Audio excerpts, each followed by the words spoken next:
Hi, my name is David Whaley, and I'm the creator of The First Tree. I also voice a character named Joseph. So I just wanted to introduce you to this commentary mode, tell you that you can find interesting things about how I made this game by touching the speech bubbles you see in the world.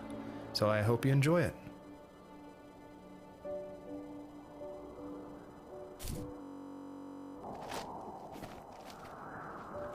Are you awake? I thought I heard you get up. Yeah, I'm awake. Sorry, I just can't sleep.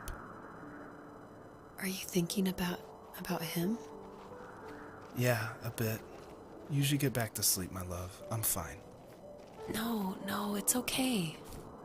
What else is on your mind? I don't know. It seems weird, but I had one of the most vivid dreams of my life.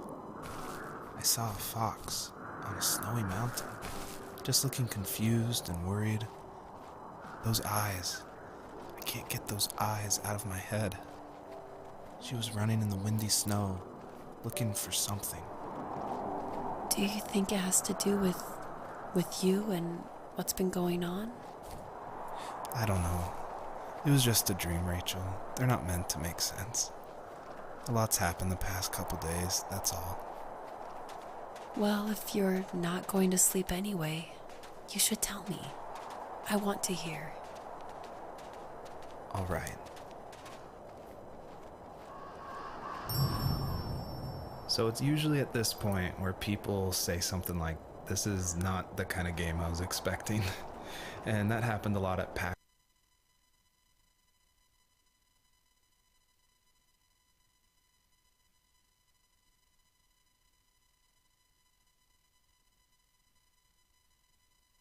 West. When I showed it, we'd have little kids play it, but then they see a dead fox cub, or a kit is technically the word, but cub sounds, I don't know, it sounds better. Like Wes Anderson uses it in Fantastic Mr. Fox, so I thought cub would be alright. But anyway, having this game, I wanted it to be more serious. This game's based on dealing with the death of my father, which was the hardest thing that's ever happened to me and my family. But I don't want to talk about it here, and I didn't want to talk about it with anybody really to this day still. It's very personal. And that's why I made this game. That's exactly the reason. Because I wanted to get those feelings out and like communicate with people without like talking about it. And so that's what The First Tree is. It's me dealing with my feelings, and it was a personal project, and it was just me, and it actually, like, I'm really glad I made it, but it wasn't easy to make, I guess is what I'm saying. So, not far from her home, she followed that path to something unexpected.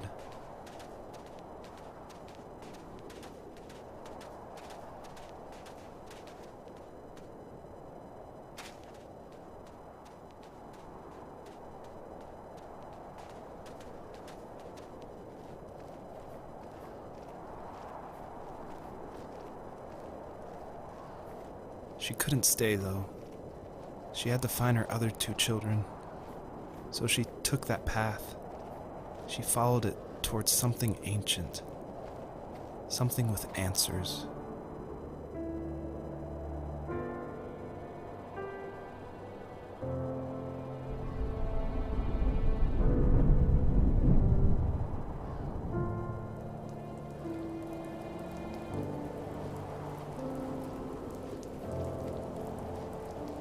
The fox looked high and low, searching for any sign of her cubs. Points of light showed the way to this ancient tree. It was as if each one had a story to tell, all their own. The land was trying to tell my story, too. I felt like I was right behind her the whole time.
Usually those kids would leave me alone, but somehow they could tell I was different.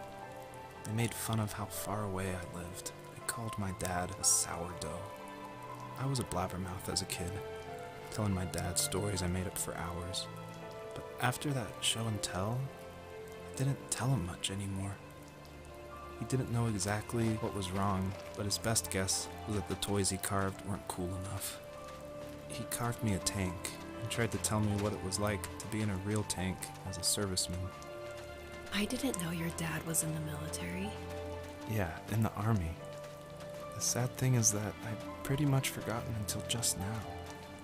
There's so much I still don't know about him. I'm sorry.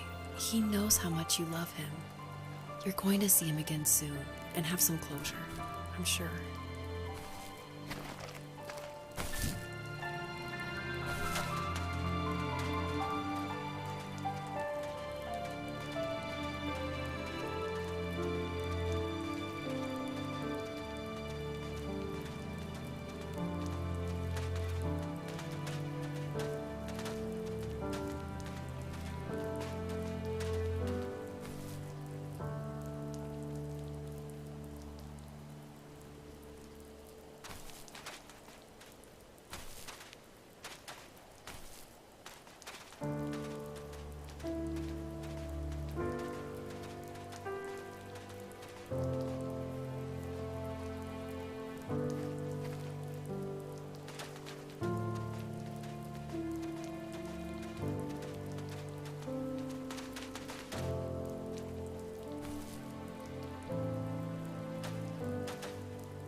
Do you remember what my dad did for a living?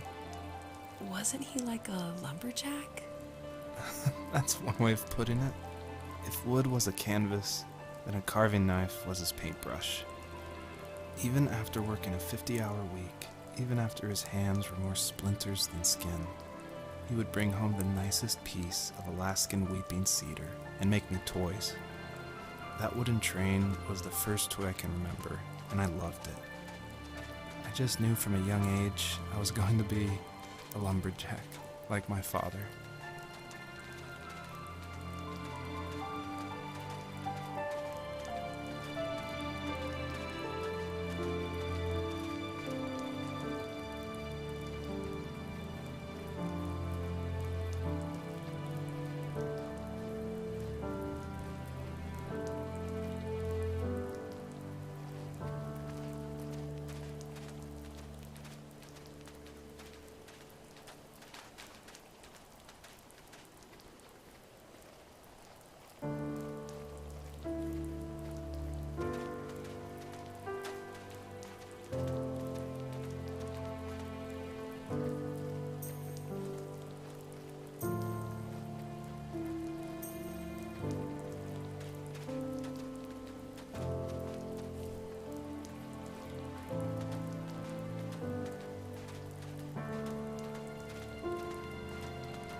As a kid, did you ever do show and tell in your class? Yeah, I think I only did it once, when I was in the 4th grade. You know how my life was around then. I wanted to show my class what helped pass the time and distracted me, so I brought a dozen paper cranes I had made. I think I told everyone how badly I wanted to be a bird and fly, embarrassingly enough. Don't be embarrassed. Every kid wants to fly. For me, it was another toy from my dad, a wooden boat. I remember guarding it so carefully in my hands as I walked into class. When I sat down, a group of boys immediately made fun of it. They asked which trash can I found it in, or why an ugly log was my favorite toy. When I got up, I didn't even want to tell them my dad had carved it.